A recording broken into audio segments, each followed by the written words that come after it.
शहर के बुद्ध विहार इलाके में लोहिया मानव कल्याण ट्रस्ट द्वारा श्री राम कथा कार्यक्रम का आयोजन किया जाएगा।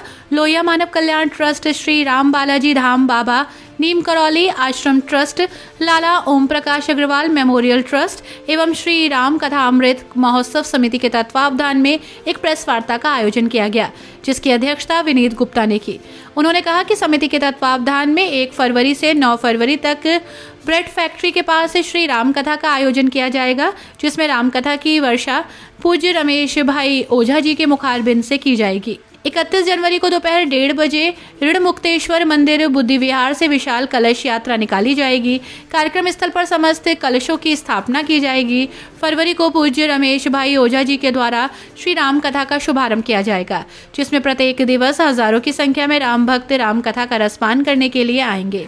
राम कथा के उपरांत प्रतिदिन विशाल भंडारे के आयोजन की व्यवस्था रहेगी। ये कार्यक्रम 9 फरवरी को विशाल भंडारे के साथ समाप्त किया जाएगा। प्रेस वार्ता में श्री राम कथा अमृत महोत्सव समिति के अध्यक्ष महेश चंद्र अग्रवाल एवं महामंत्री प्रवीण कुमार के द्वारा कार्यक्रम की विस्तार से सूचना दी गई।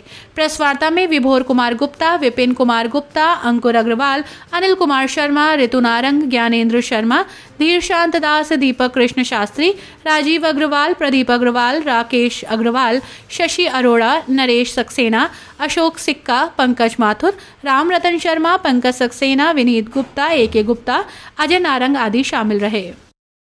मुरादाबाद में भगवान राम की बहुत बड़ी कृपा होने वाली है।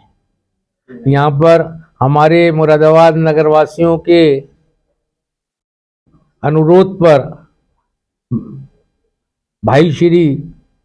पूजनीय भाई श्री रमेश भाई ओझा जी द्वारा यहाँ राम कथा का आयोजन मुरादाबाद में किया जा रहा है 1 फरवरी से 9 फरवरी तक। कहाँ पर होगा और क्या व्यवस्थाएं की हैं, कितने लोगों की बैठनी है? ये कार्यक्रम बुद्धि विहार के ग्राउंड में होगा और लगभग उम्मीद है कि 5000 से 10,000 लोग रोजाना कथा अपना राम की कथा सुनेंगे।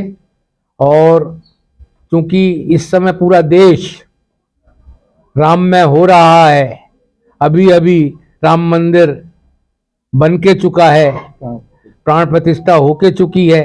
मैं भी उस कार्यक्रम में गया था, प्राण प्रतिष्ठा के कार्यक्रम में मुझको भी वो सौभाग्य मिला था रामलला के दर्शन करने का और उनकी प्राण प्रतिष्ठा को लाइव देखने का। तो मैं तो अपने को बहुत भाग्यशाली समझता हूँ कि हमको वहाँ रामलला के दर्शन हुए और पूरा वातावरण जो आज पूरे देश के अंदर राम में हो रहा है, उसी उपलक्ष्य में हम लोगों ने भी ये विचार किया कि मुरादाबाद के जो नगरवासी हैं उनको भी राम कथा का श्रवण करके वो भी उसका धर्म लाभ कमाएं और जो भगवान श्री राम ने जो आदर्श स्थापित किए वो स्थापित इसीलिए किए थे कि लोग उसका अनुसरण करें। तो राम कथा का जो मेन अभिप्राय है, राम जी की जो सच्ची पूजा है, वो तभी है जब हम उनकी आदर्शों का अनुसरण करें, उनकी कथा को सुन के उस मार्ग पर चलने की कोशिश करें। अच्छा सर, इसका समय क्या रहेगा कि मतलब कितने सत्रों में रहेंगी और समय क्या रहेगा? इसका जो समय है वो 3:30 बजे से लेकर और 7:30 बजे तक का रखा गया है, 7 साढ़े 7 बजे। बाकी तो प्रभु इच्छा है जब तक चलेगा, लेकिन 3:30 बजे से राम कथा का शुरुआत होगी।